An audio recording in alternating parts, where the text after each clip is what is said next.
But I tell you what offends me. This offends me. This came in yesterday or late last night. Erik ten Hag has raised the issue of having the right body language when setbacks happen in games, and he's increasingly frustrated that his message isn't getting through to particular members of his squad. This is coming from Rob Dawson. Sources close to Ten Hag say he doesn't feel he can be as harsh in his criticism of the Manchester United players as he'd like to because of concerns about mental fragility of the squad.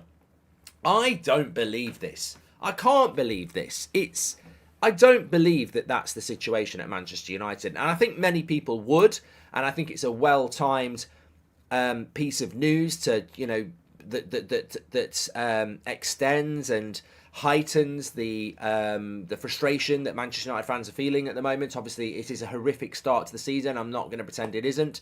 But you're seriously telling me that a manager of Manchester United cannot be harsh with his players in the fear that if he is, they'll play worse because they're weak mentally. I mean, that is basically what that says, and I find that absolutely incredible.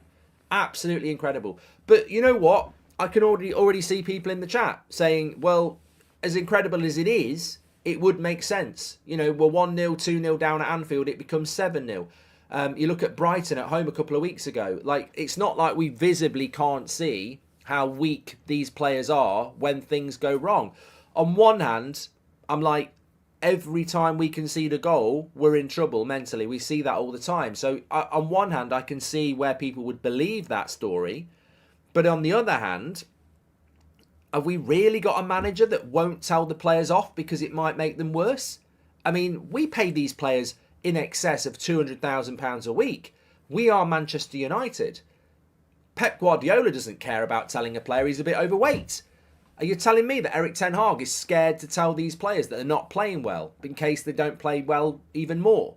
I mean, look, it's a conundrum and you can believe what you want to believe, but, as I say, I read this back and it just doesn't make any sense. Sources close to Ten Hag say he doesn't feel he can be harsh in criticism because there are concerns about the mental fragility of the squad, and that he's becoming increasingly frustrated that his message isn't getting through to particular members of the squad in relation to the body language when setbacks happen in the game. Well, look, what I will say is it's a pro-Ten Hag piece, because you would sympathise with the manager if he is in a position where he can't manage, or when he is managing and people aren't listening. You can sympathise with that. It's like banging your head against a brick wall, but And as I say, I can't dispute the fact that look at some of the results, look at some of the performances, and you can see the mental fragility and the weakness in the body language. But I don't believe that you can have a manager that can't solve that. And I'll tell you why in a moment. Morning, Mark. If we get Qatar, what first signings would you want United to make? Any top priorities, says Oscar. Well, it's a big if. I'm not really going to talk about that, Oscar, because it's fantasy and I want to live in reality. Just watching the Beckham documentary. Fergie United team with us. It's against the world. Players need to pick themselves up and battle together as a team. Yeah, I've only watched episode 1, Nick, and I remind it's like putting a pair of comfy slippers back on, going back to what United used to be under Sir Alex. I mean, Sir Alex was falling out with his players because they were doing a Brill Cream advert. I mean, Ten Hag can't fall out with his players if they play shit in a United shirt. I mean, the contrasts are just incredible. Victor says, Mark, I find it odd that Ten Hag always displays the same attitude that he doesn't drop players. Does he not care? Maybe what is said is true, says Victor. And Mark, the Ten Hag article is annoying me. Feels to me just like when the dressing room sources leak something. Everybody is blame shifting. Watch the Athletic tactical video. How can they see gaps and the management can't, says DK. Look, there's a few things I wanted to sort of say to sort of pull this together. Manchester United under Sir Alex, we shouldn't really talk about it because it's in the past, but there are things from that I would take from Sir Alex that I would take from Pep and Klopp. I don't want to be the History Channel. I don't want to be UK Gold. I don't want to keep harking back to this wouldn't happen under Sir Alex, this wouldn't happen under Sir Alex. I think the more pertinent observation is to actually go, well, yeah, that was Man United, but that was a type of management. Pep's is a type of management that's successful now. And I think you look at the similarities between the Klopps, the Peps and the Sir Alexes and look at what's going on now. And there is one current theme that runs through all three of those managers. And that is respect, hard work, and accountability. Whether it's Sir Alex, Pep, or Klopp, we must stop obsessing about Sir Alex Ferguson's time at Manchester United, because it was over a decade ago. We must take from Pep and Klopp as much as we took from Sir Alex, because what we're actually talking about is how to successfully manage a team. So when I look at those three types of managers and I look at Manchester United now, I go, well, look, what is abundantly clear to me, and I'm sure you as well, is that we lack discipline, we lack fortitude, we lack bounce back ability, we lack accountability. We lack a lot of things, and there's a lot of words. Check a thesaurus, you'll find loads. We lack a lot of it. Ultimately, the accountability is the big thing.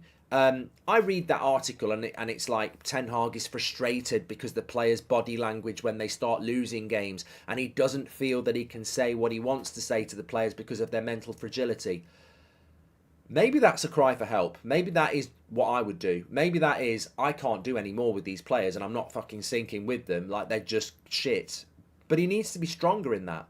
Like, you can't have an article from the ESPN that people will and won't believe. I don't believe it. So if that's a PR piece, it's not successful. If Ten Hag is really frustrated with these players and the body language, and he feels that he can't tell them off because they'll play worse, you don't need a newspaper article that some people will believe and some people won't believe.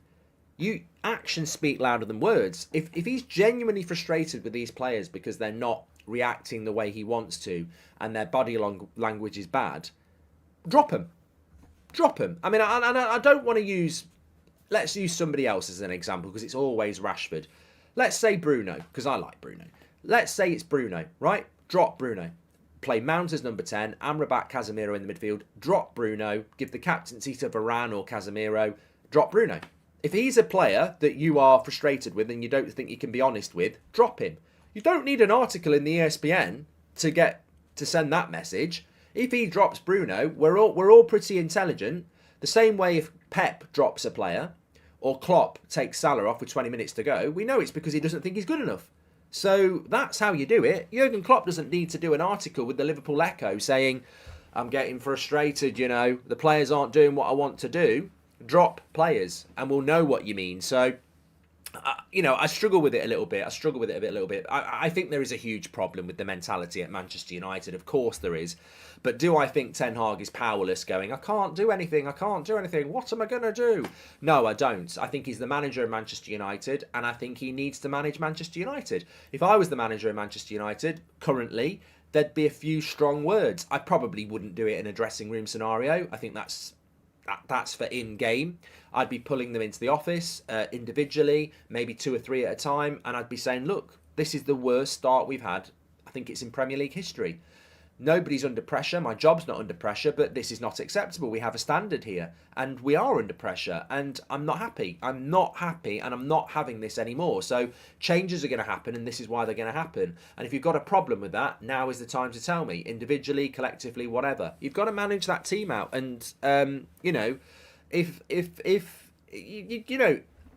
there is clearly a problem at Manchester United. If it is, clicks in the dressing room, player power, well, we need to know about it, don't we? I mean, the 100%, if it's player power, the fans are going to come behind the manager anyway. So I despair about these sorts of stories, because I don't know what we're meant to do. Like, what are we meant to do when we read about, Ten Hag is struggling because the players are weak and he can't tell them off? It's like, is he Manchester United manager, or is he primary school manager? If you're a primary school manager, maybe you don't want to shout at the kids too much because they might start crying. But this is Manchester United.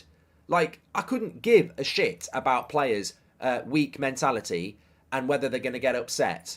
You play for Manchester United, that's one of the most privileged things in life. For most of us, that's the pinnacle, and these lads are doing it. They also get paid fucking ridiculous money. Do I give a shit if you're going to get upset if I tell you you're playing shit? No, I don't.